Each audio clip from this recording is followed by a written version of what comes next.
کہ مریم کہیں سے بھی کھانا آئے گا لے کے رکھ لیں گے. نہیں، نہ تو جناب زکریا کو جناب مریم کی عصمت پہ شک تھا، اور نہ یہ کہ جناب زکریا نہیں جانتے کہ کھانا کہاں سے آیا. نہیں، یہ ہمارے لیے دستور زندگی لکھی جا رہی ہے. آپ جب اپنے گھر سے جاتے ہیں نا تو مولویوں پہ زیادہ نظر ہوتی ہے. کامل صاحب آپ جا رہے ہیں تو ذرا دعا کر دیجیے گا. جب امام علی کی زری پہ پہنچے کہا کیا دعا کرنی ہے؟ کہا دعا یہ کر دیجیے گا کہ میری بچی کی شادی نہیں. کیوں بھائی کیوں نہیں ہوتی شادی؟ کہا وہ سرکاری. کہا بدصورت ہے لڑکی؟ کہا نہیں بڑی خوبصورت ہے. کہا جاہل ہے؟ کہا نہیں MBA کیا ہے CA کیا ہے. کہا پھر شادی کیوں نہیں ہوتی؟ کہا کیا کرے رشتہ نہیں آتا.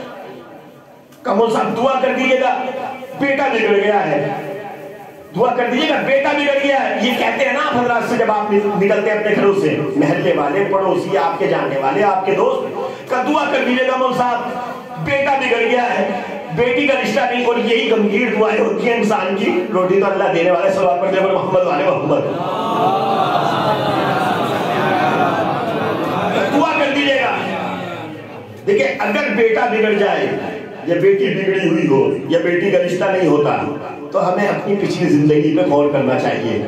اور ہمیں اپنے درمیان میں یہ جناب زکریا ہمیں کیا سکھا رہے ہیں؟ جناب زکریا معصوم، مریم معصومہ، مگر معصومہ بیٹی کے پاس جناب زکریا نے کھانا دیکھا جو جناب زکریا نے نہیں دلایا تھا.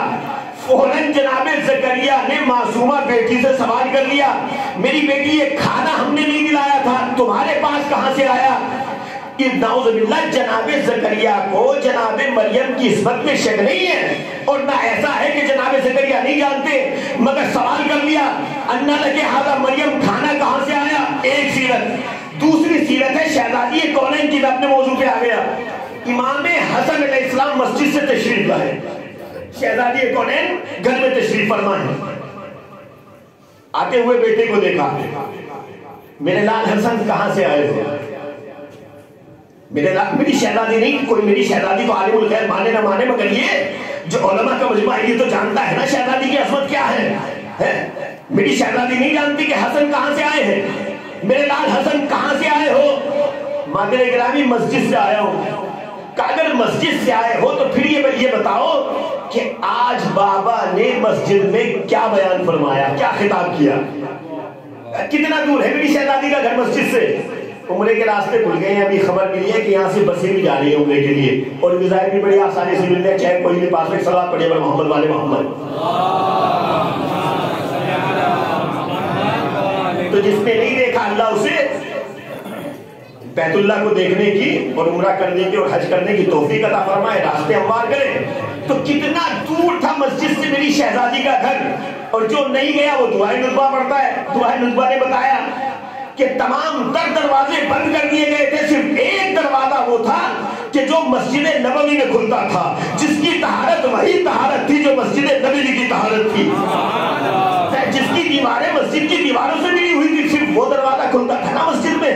تو میری شہزادی نے پوچھا، میں کیا میری شہزادی نہیں جانتی کہ دیوار کے پیچھے بابا نے مسجد میں کیا بیان کیا؟ نہیں، میری شہزادی جانتی ہے. یا نعوذ باللہ میری شہزادی کو امام حسن کی عصمت میں شک تھا کہ حسن باہر سے کہیں سے بھی آ جائیں گے اور کہہ دیں گے کہ میں نانا کے پاس سے آتا. نہیں، نہ میری شہزادی کو امام حسن کی عصمت میں شک ہے، نہ یہ کہ میری شہزادی عالم الغیب نہیں. میری شہزادی جانتی ہے، مگر میری شہزادی نے بتایا کہ بیٹا اگر دیر رات گھر سے باہر سے آئے تو ماں کی ذمہ داری یہ ہے کہ فوراً بیٹے سے سوال کرے میرے لال کہاں گئے تھے. اور لوگ کہتے تھے کہ سرکار ہمارا بیٹا تو بڑا معصوم ہے. بیٹا چاہے جتنا معصوم ہو، چاہے جتنا سیدھا ہو، مگر امام حسن جیسی عصمت اس کے پاس نہیں ہے. تو جب میری شہزادی کو معصوم امام سے یہ پوچھنے کا حق حاصل ہے کہ بیٹا اگر گھر سے باہر سے آئے تو سوال کرے کہ میرے لال کہاں سے آئے ہو، تو اب ہر ماں کی ذمہ داری یہ ہے کہ گھر میں جب بیٹا آئے تو وہ سوال کرے میرے لال کہاں سے آئے، میرے لال کہاں سے آئے. ایک سیرت جناب زکریا یہ بتاتی ہے اگر باپ بیٹی کے پاس کوئی ایسی چیز دیکھے جو اس نے نہیں دلائی تھی تو بیٹی چاہے جتنی سیدھی ہو مگر مریم سے زیادہ سیدھی نہیں ہو سکتی. تو اگر معصوم امام، معصوم نبی، معصوم بیٹی سے سوال کر سکتا ہے کہ بیٹی یہ چیز تمہیں ہم نے نہیں دلائی تھی، تمہارے پاس کہاں سے آئی، تو اب ہر باپ کی ذمہ داری یہ ہے کہ اگر اپنی بیٹی کے پاس وہ چیز دیکھے جو اس نے نہیں دلائی تھی تو سوال کریں گے بیٹی ہم نے چیز تمہیں نہیں دلائی تھی، تمہارے پاس کہاں سے آ گئی، تمہارے پاس کہاں سے آ گئی؟ سیرت جناب زکریا بتاتی ہے کہ بیٹی سے سوال کرو، سیرت جناب فاطمہ یہ بتاتی ہے کہ بیٹے سے سوال کرو۔ اگر یہ دونوں سیرتیں ہمارے درمیان میں رائج ہوگی تو نہ بیٹا بگڑے گا نہ بیٹی بگڑے گی۔ بگڑے ہوئے بچے دعاؤں سے نہیں سدھرتے، بگڑے ہوئے بچے تربیت فاطمہ کو اپنے گھر میں رائج کرنے سے سدھرتے۔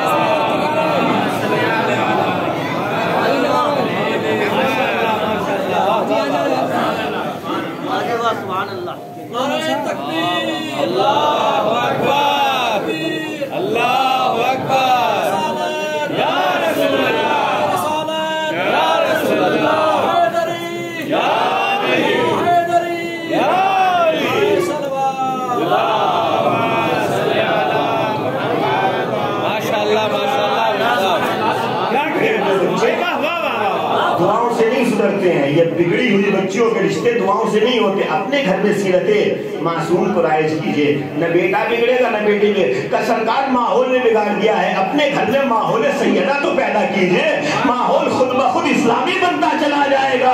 پھر یہ کہنے کی ضرورت نہیں کہ ماحول نے بگاڑ دیا ہے۔ ماحول اگر آپ کے گھر سے اسلامی شروع ہو گیا تو تمام کائنات کا ماحول اسلامی بھی ہو جائے گا، فاطمی بھی ہو جائے گا۔ صلوات پڑھیے محمد وآل محمد۔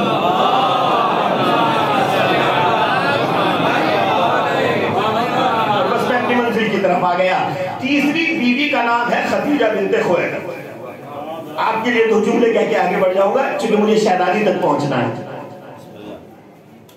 جناب خدیجہ کا وہ کون سا کردار تھا کہ کائنات کی بہترین عورتوں میں آپ کا تذکرہ کیا میرے رسول نے؟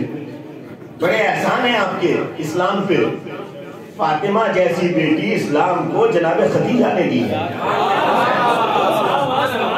نہیں تو بہت سی ایسی مائیں تھیں کہ جو اپنے باپ کا اپنے آپ کو مائیں بھی کہلاتی رہی اور بچوں کو جنگوں میں کٹواتی بھی رہی ہیں۔ تو فاطمہ جیسی بیٹی جناب خدیجہ نے دی۔ بس دو جملے کہوں گا جناب خدیجہ کے لیے۔ خدیجہ اس خاتون کا نام ہے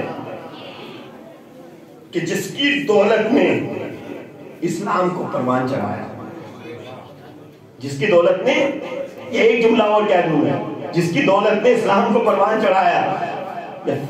خدیجہ اس بیوی کا نام ہے، خدیجہ اس بیوی کا نام ہے کہ جس نے اسلام کے ساتھ ساتھ رسول کی تمام تر زوجات کو بھی پروان چڑھایا ہے۔ اور یہی فرق ہے جناب خدیجہ میں اور دوسری خواتین۔ 5 4 4 8 8 10 10 سال کی بچے میرے رسول کے پہلوؤں میں لا کے ڈال دی گئی، پال لینا محمد۔ خدیجہ اس بیوی کا نام ہے کہ جس نے اسلام کو پروان چڑھایا ہے، اور رسول کی دوسری بیوی اور جناب خدیجہ میں یہی فرق ہے کہ انہیں اسلام نے پالا ہے اور خدیجہ نے اسلام کو پالا ہے۔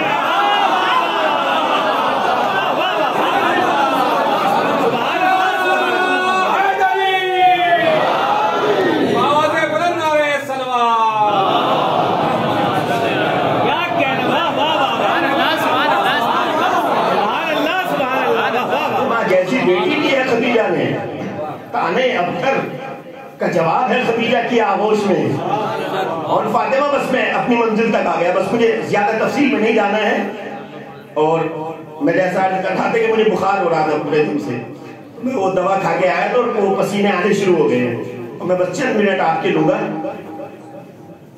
فاطمہ، چوتھی بیوی کا نام ہے فاطمہ بنت محمد۔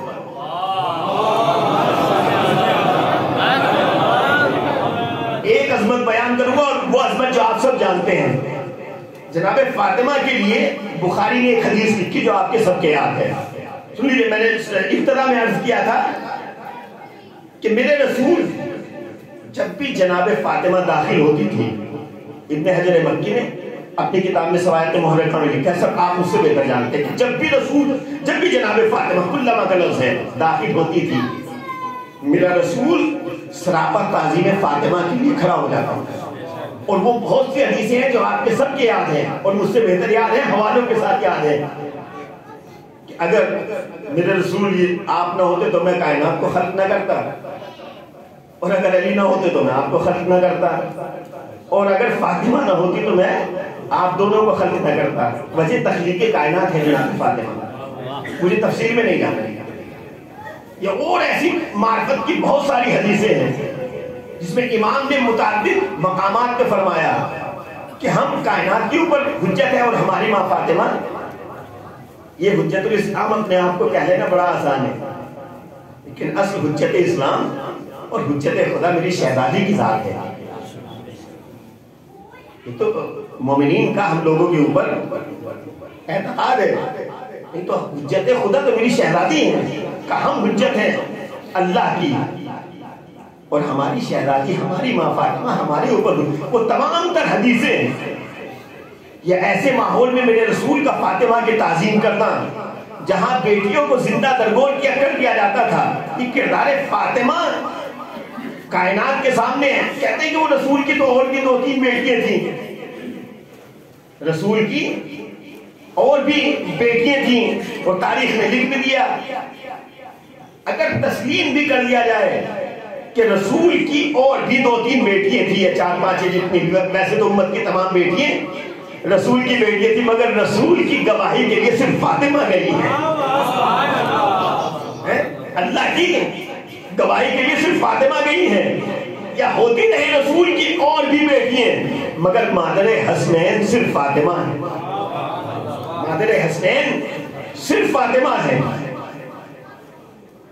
ایک حدیث جو میں حضرات کے سامنے اور بس گفتگو تمام ہو گئی۔ فاطمہ، حضور نے فرمایا، بخاری میں لکھا ہے اس حدیث آپ کے سب کے یاد ہے، فاطمہ تو بس اتم منی، مجھے بعد والا بھی اس کا حصہ نہیں پڑھنا ہے، فاطمہ میرا ٹکڑا ہے، فاطمہ میرا جز ہے۔ مجھے نہیں بیان کرنا کہ باعتبار نبوت نبی نے فرمایا یا باعتبار رسالت فرمایا یا باپ کی محبت میں رسول نے فرمایا، مگر ہاں اگر فاطمہ کے لیے رسول نے فرما دیا کہ فاطمہ میرا جز ہے، تو اگر باعتبار نبوت فرمایا تو رسول کی نبوت اس وقت تک مکمل نہیں ہوگی جب تک فاطمہ کو اس میں شمار نہ کر لیا جائے۔ اگر باعتبار رسالت فرمایا تو رسول کی رسالت اس وقت تک مکمل نہیں ہوتی جب تک فاطمہ کو اس میں شمار نہ کر لیا جائے۔ اگر انسانی کامل ہونے کے اعتبار سے رسول نے فرمایا فاطمہ میرا جز ہے، تو رسول اس وقت تک مکمل نہیں ہوتے جب تک فاطمہ کو اس میں شمار نہ کر لیا جائے۔ کسی مفسر کی تفسیر میں نہیں جانا ہے، خود فیصلہ کرنا ہے کہ فاطمہ میرا جز ہے۔ تو اگر میرے رسول کو پہچاننا ہے تو فاطمہ کو پہچانیے۔ اگر ذات فاطمہ سمجھ میں آ گئی تو رسول خود بخود سمجھ جائیں گے، خود بخود سمجھ میں آ جائیں گے۔ آج مسلمان یہ شکایت کرتا ہے کہ ہمیں بڑی ذلت کی نگاہوں سے دیکھا جاتا ہے، ہمیں دہشت گرد سمجھا جاتا ہے، ہمیں ہر جگہ ذلیل کیا جاتا ہے۔ کیوں؟ جو قوم اپنے بزرگوں کی عزت کرنا چھوڑ دے وہ قوم اسی طریقے سے ذلت و رسوائی مقدر رکھنے لگتی ہے۔ اگر ہم نے اپنے رسول کو اپنے جیسا رسول بنا دیا، اگر ہم نے اپنے رسول کو نہیں، رسول کو پہچاننا ہے تو جزو رسالت کو پہچانیے، فاطمہ کو پہچانیے۔ اگر فاطمہ سمجھ میں آ گئی تو رسول کی ذات سمجھ میں آ جائے، اور اگر ذات رسول بحیثیت رسول ہماری سمجھ میں آ گئی تو مسلمان نہ ذلیل ہو سکتا ہے نہ رسوا ہو سکتا ہے۔ پہچانیے۔ ایک حدیث اور گفتگو تمام ہو گئی۔ حضور نے فرمایا، ابن حجر مکی نے لکھا اس آیت محرکہ میں اس حدیث کو، یا حمیرہ، اے حمیرہ، انا فاطمہ، بے شک فاطمہ میری بیٹی فاطمہ، لیست کنساء العالمین، اے حمیرہ میری بیٹی فاطمہ کائنات کی عام عورتوں کی طرح نہیں ہے۔ پہچانیے، اگر رسول کو پہچاننا ہے تو جزو رسالت کو پہچاننا ہے۔ میری بیٹی فاطمہ کائنات کی عام عورتوں کی طرح نہیں ہے۔ وَلَا تَعْتَدُّوا كَمَا يَعْتَدُّونَ، اور دیکھو فاطمہ کو کبھی اپنے جیسا نہ سمجھ لینا، فاطمہ کو کبھی اپنے جیسا نہ سمجھ لینا، اس لیے کہ تمہاری منزلت اور ہے، ان کا مرتبہ اور ہے، تمہاری حیثیت اور ہے، ان کی حیثیت اور ہے۔ انہیں اللہ نے قادر و مختار بنا کے پیدا کیا ہے، تمہیں مجبور بنا کے پیدا کیا ہے۔ انہیں اتنا مختار بنا کے پیدا کیا، اہل بیت سے کبھی اپنے آپ کو نہ ملانا، انہیں اتنا مختار بنا کے پیدا کیا ہے کہ اگر یہ چاہیں تو ایک وقت میں 40 مقامات پہ پہنچ سکتے ہیں۔ یہ 40 مقامات پہ پہنچ سکے، اور 40 مقام پہ پہنچنا یا ہر جگہ مجلس حسین ہوتی ہے، فاطمہ کو پہنچانا، کئی 40 مقام پہ پہنچ جاتے۔ تمہیں اتنا مجبور بنا کے پیدا کیا جاتا ہے کہ تم ایک وقت میں ایک ہی جگہ پہنچتے۔ تم کبھی اپنے آپ کو ان کے جیسا نہ سمجھ لینا، فاطمہ کو کبھی اپنے جیسا نہ سمجھ لینا، اس لیے کہ تمہاری حیثیت اور ہے، ان کا مرتبہ اور ہے۔ میں وکالت اہل بیت میں دلیل بڑی دور سے لے کے آیا ہوں، میں ان کی حیثیت اور ہے اور تمہاری منزلت اور ہے، فاطمہ کو کبھی اپنے جیسا نہ سمجھ لینا۔ اسی لیے جب میری شہزادی کے یہاں امام حسن کی ولادت ہوئی تو دوسرے لمحے میری شہزادی نے فرمایا فضہ جاؤ میرا مسلح لے کر آؤ، اور جب چاہنے والی نے یہ کہہ دیا میری شہزادی ابھی تو آپ کے یہاں امام حسن کی ولادت ہوئی ہے، یہ مسلح کا تصور کیسا؟ میری شہزادی نے فرمایا خبردار فضہ، تمہاری حیثیت اور ہے، ہماری حیثیت اور ہے، ہماری منزلت اور ہے، ہماری منزلت اور ہے۔ ہم کائنات کی عام عورتوں کی طرح نہیں ہیں، نہیں تو کائنات مل کے جب جزو رسالت کے جیسی نہیں ہو سکتی تو مسلمانوں میرا رسول تمہارے جیسا کیسے ہو گیا؟ صلوات پڑھ دیں محمد والے محمد۔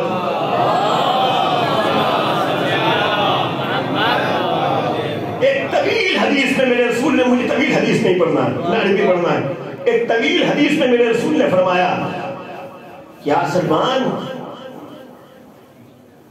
حب فاطمہ، اے سلمان فاطمہ کی محبت انسان کے لیے 100 موقعوں پہ کام آئے گی، فاطمہ کی محبت 100 موقعوں پہ کام آئے گی۔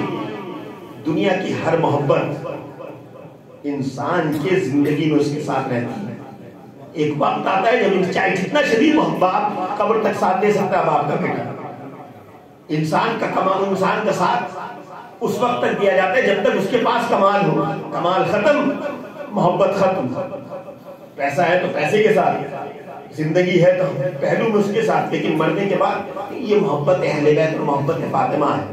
یا سلمان فاطمہ کی محبت انسان کے 100 مقامات پہ کام آئے گی۔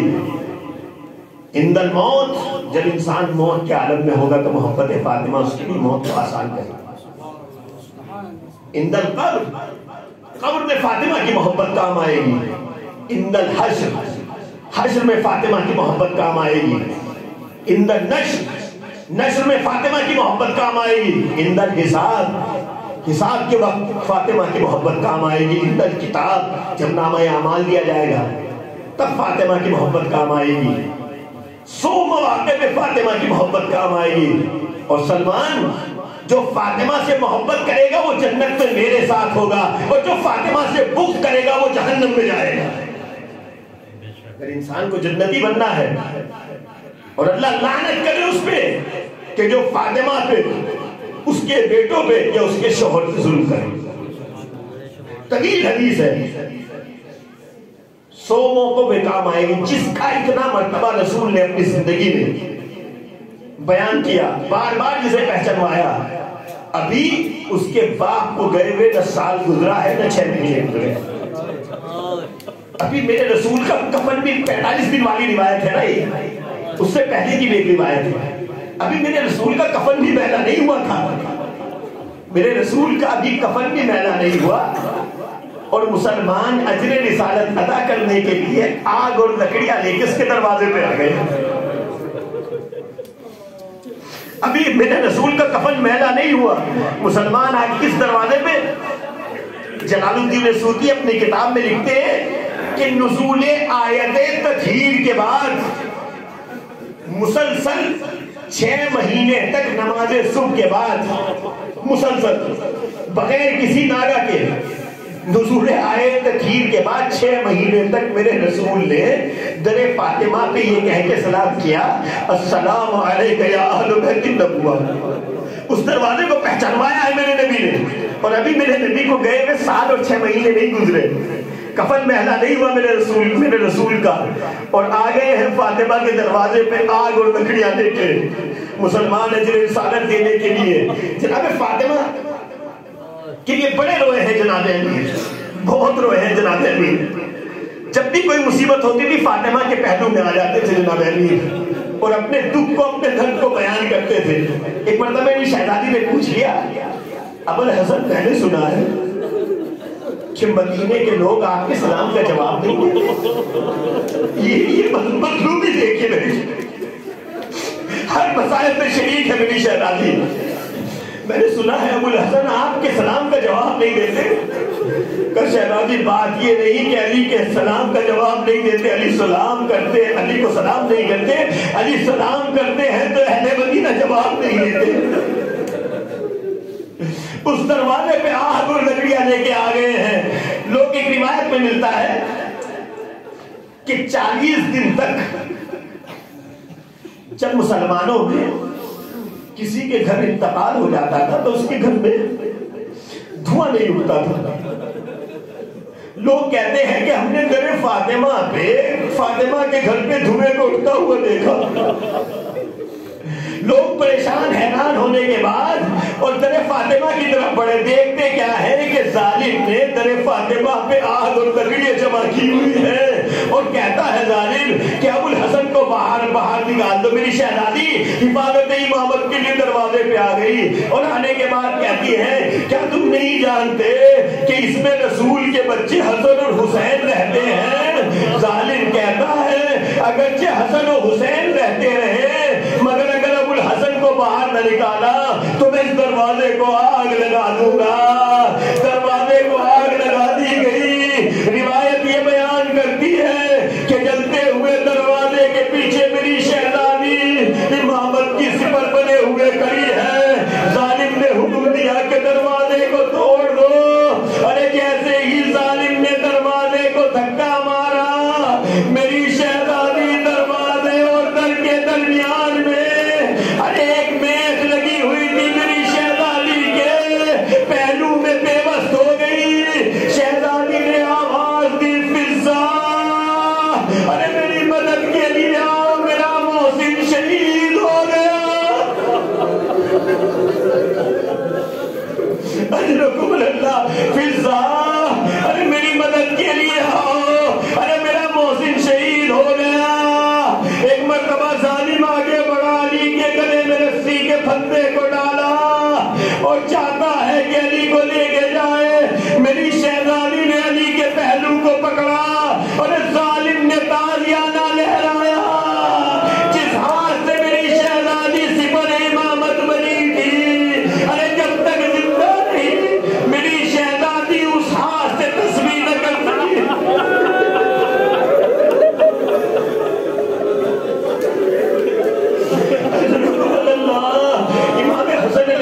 فرماتے ہیں ہمارے اوپر بہت سب سے بڑا مشکل کا وقت یہ تھا، ہمارے اوپر سب سے بڑا مشکل کا وقت یہ تھا کہ جب ہمارے باپ کے گلے میں رسی کا پھندا ڈال دیا گیا، ہماری اماں کے پہلو کو شکستہ کر دیا گیا، تو ہم یہ فیصلہ نہیں کر پا رہے تھے کہ اپنے باپ کی مدد کے لیے جائیں یا ماں کی مدد کے لیے جائیں۔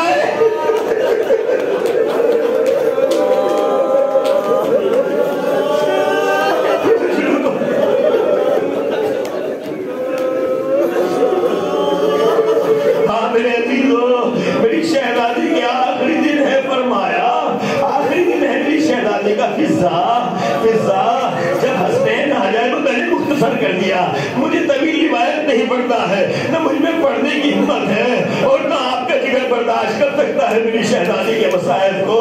فضا ارے جب حسن اور حسین آ جائیں، دیکھو انہیں آنے کے بعد پہلے میری شہادت کی خبر نہ دینا، پہلے انہیں کھانا کھلا دینا، فضا ان کے کپڑے بدل دینا، اور فضا سمجھو کہ جب تک میرے کمرے سے تسبیح و تحلیل کی آوازیں آتی رہے تو سمجھ لینا فاطمہ اس دنیا میں موجود ہے، اسماء فاطمہ اس دنیا میں موجود ہے، اور جب تسبیح کی آوازیں آنا بند ہو جائیں تو سمجھ جانا کہ فاطمہ اس دنیا سے چلی گئی ہے۔ میری شہزادی تسبیح و تحلیل کی آوازیں بلند ہیں، تسبیح و تحلیل کی آوازیں آنا بند ہوئی.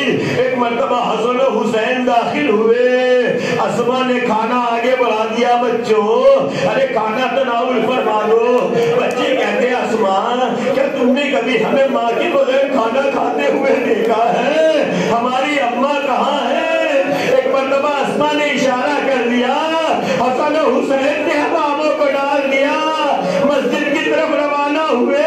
تاریخ یہ بتاتی ہے کہ مسجد میں جب مولا کائنات بیٹھے ہوئے ہیں خطبہ ارشاد فرما رہے ہیں. فرمایا لقد ماتت امنا یا ابدا.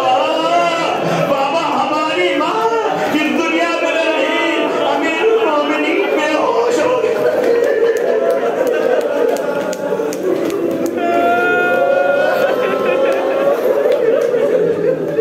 امیر المومنین بے ہوش ہو گئے. اپنے گھر کی طرف پڑے.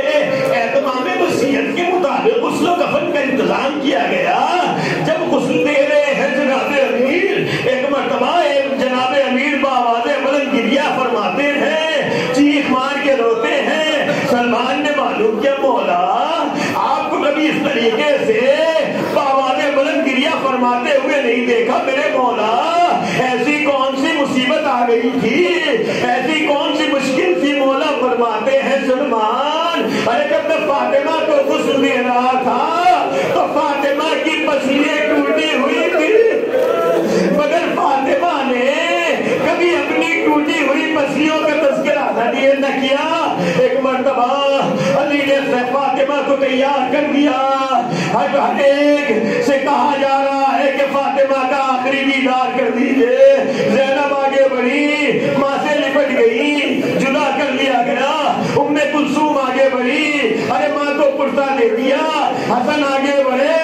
ارے ایک مرتبہ حسن کو جدا کر لیا گیا. حسین ایک کونے میں کھڑے ہوئے ہیں. علی فرماتے ہیں میرے نال حسین ماں کا آخری دیدار کر دو. حسین فرماتے بابا کیا آپ نے نہیں بتایا تھا کہ میری ماں ارے مریم سے بہتر ہے؟ بابا تو جب مریم عیسیٰ کے لیے اپنے بازوؤں کو پھیلا دیتی تھی تو جب تک میری ماں بھی اپنے ہاتھ نہ بلند کرے گی حسین ماں سے نصرت آخر کے لیے نہیں جائے گا. تاریخ یہ بتاتی ہے کہ فاطمہ کے بندے کفن ٹوٹے. ایک مرتبہ فاطمہ کے ہاتھ برآمد ہوئے. آواز دیے میرے لال حسین آؤ اپنی ماں کے قریب آ جاؤ. اے اماں آج آپ نے آپ کو مجھے آواز دی. ارے اماں جب کربلا میں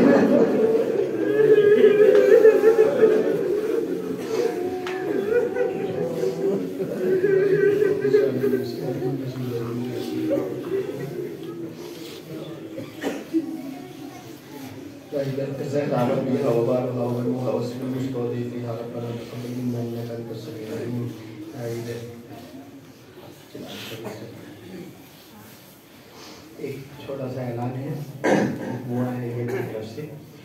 کل انشاءاللہ 7 بجے جو ہے وہ حسینی اوپر بنی ہوئی ہے وہ تبرک اور مجلس کا اہتمام کیا گیا ہے. وہاں سے 8 بجے جلوس جائے گا.